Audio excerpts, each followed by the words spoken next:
Hello, কেমন আছেন সবাই? আপনাদের জন্য ভিডিও বানানোর আইডিয়াই চিন্তা করছিলাম যে সামনের টপিকটা কি নিয়ে বানানো যায়।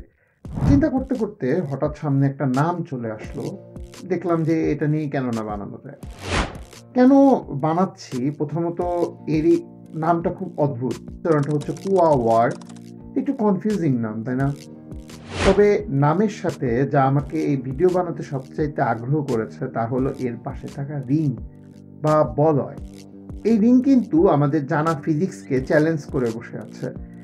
এই ভিডিওতে আমি এই অদ্ভুত ছোট গ্রহ নিয়ে আলোচনা করব এবং এর এই বলয় নিয়েও আলোচনা করব। তাই আপনাদের এই ভিডিও দেখার আমন্ত্রণ রইল। মহাকাশের এমন নানা জিনিস জানতে আমার চ্যানেলটা সাবস্ক্রাইব করে রাখতে পারেন। তো আমরা ভিডিওতে ফিরি। প্রথমে আসি এই অদ্ভুত কোয়ার নামের বস্তুটি আসলে কি। এই বস্তুটি আসলে একটি বামন গ্রহ, অর্থাৎ ছোট গ্রহ। এর অবস্থান আমাদের সৌরজগতের ভেতরেই। আমাদের সৌরজগতের একদম শেষে আছে এক অদ্ভুত আর রহস্যময় জায়গা। তার নাম হলো ওর্ট ক্লাউড। এই গ্রহের অবস্থান আমাদের সৌরজগতের নেপচুনের ওপরে। নেপচুনের পরে ছোট ছোট বামন গ্রহগুলো রয়েছে, তাদেরকে বলা হয় ট্রান্স নেপচুনিয়ান অবজেক্ট বা টিএনও। এমন আরো ছোট ছোট অনেক গ্রহ এই ওর্ট ক্লাউডের মধ্যে আছে, যেমন বলা যেতে পারে চাইরন বা ম্যাকে ম্যাকে। এই কোয়ার কিন্তু একটু আলাদা, কারণ এর আছে বলয় বা রিং। আবার এর কিন্তু নিজস্ব দুটো উপগ্রহ আছে। এই গ্রহের আবিষ্কার হয় 2002 সালে। এর ব্যাস 1110 কিলোমিটার। এটি সূর্য থেকে 43 AU দূরে। আর এই AU হলো অ্যাস্ট্রোনমিক্যাল ইউনিট, যা আসলে পৃথিবী থেকে সূর্যের দূরত্বের সমান দূরত্ব। মানে এই বামন গ্রহ সূর্য থেকে পৃথিবীর যে দূরত্ব তার চেয়ে প্রায় 43 গুণ দূরত্বে অবস্থান করছে।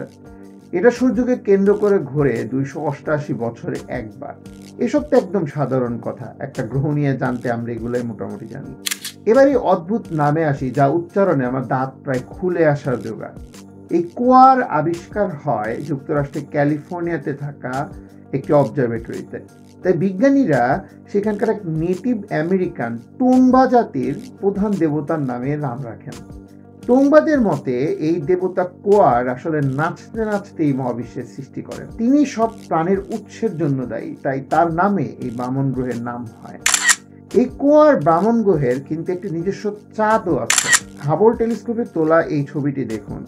এর বড় যে উজ্জ্বল বস্তুটা দেখতে পাচ্ছেন সেটা হচ্ছে মূল কোয়া আর বামন গ্রহ, আর পাশের এই ছোট্ট যে অংশটা দেখতে পাচ্ছেন সেটা হচ্ছে চাঁদ ওয়েওট। এটাও আরেকটু অদ্ভুত নাম।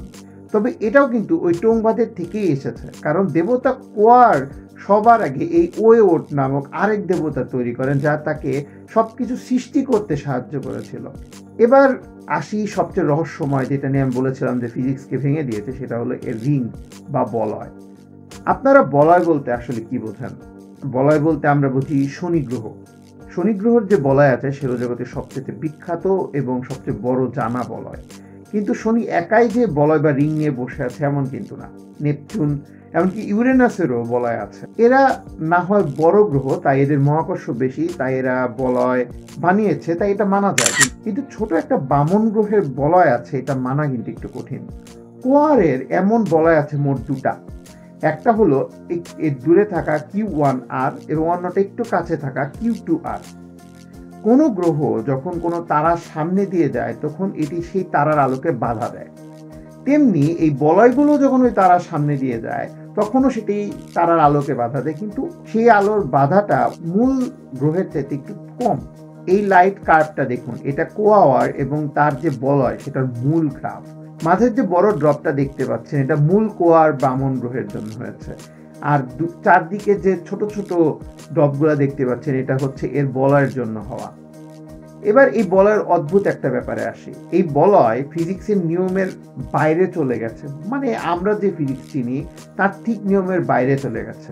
1848 সালে এডওয়ার্ড অ্যালবার্ট রোচি একটা তত্ত্ব দেন। তিনি বলেন আমাদের যে গ্রহগুলো আছে তার একটা নির্দিষ্ট এলাকা আছে যার বাইরে এটি আর বলয় গঠন করতে পারবে না। এর বাইরে সব বলয়গুলো আসলে মূলত উপগ্রহে পরিণত হবে। এই এলাকার নাম হলো রোচি লিমিট। আমাদের যে শনি গ্রহ, ইউরেনাস বা নেপচুন যাদের যাদের বলয় আছে তারা কিন্তু বলয়গুলো তৈরি করেছে এই রোচি লিমিটের ভেতরেই। কিন্তু এই কোয়ারের বলয়গুলো রোচি লিমিটের বাইরে। এর যে রুচি লিমিট সেটা হচ্ছে 1780 কিলোমিটার, কিন্তু এর সবচেয়ে কাছের বলয় অর্থাৎ কিউ টু আর প্রায় 2520 কিলোমিটার দূরে। আর অন্য অর্থাৎ কিউ ওয়ান আর সেটা প্রায় 4060 কিলোমিটার দূরে অবস্থিত। কেন এই বলয় এত দূরে অবস্থিত বা রুচি লিমিট কেন কাজ করছে না, এটা আসলে এখনো বিজ্ঞানীদের কাছে একটা রহস্য। আমাদের জানা ফিজিক্সে এর এখনো কোনো ব্যাখ্যা নেই, হয়তো সামনে আমরা জানতে পারবো। আমাকে কমেন্ট করে আপনারা জানান যে এই গ্রহ সম্পর্কে আপনারা আগে জানতেন কিনা, আর এখন জেনে কেমন লাগলো। আবার সামনে চলে আসবো কোনো একটা অন্য টপিক নিয়ে। তাই মহাকাশের বিভিন্ন নিউজ জানতে আমার এই চ্যানেলের সাথেই থাকুন।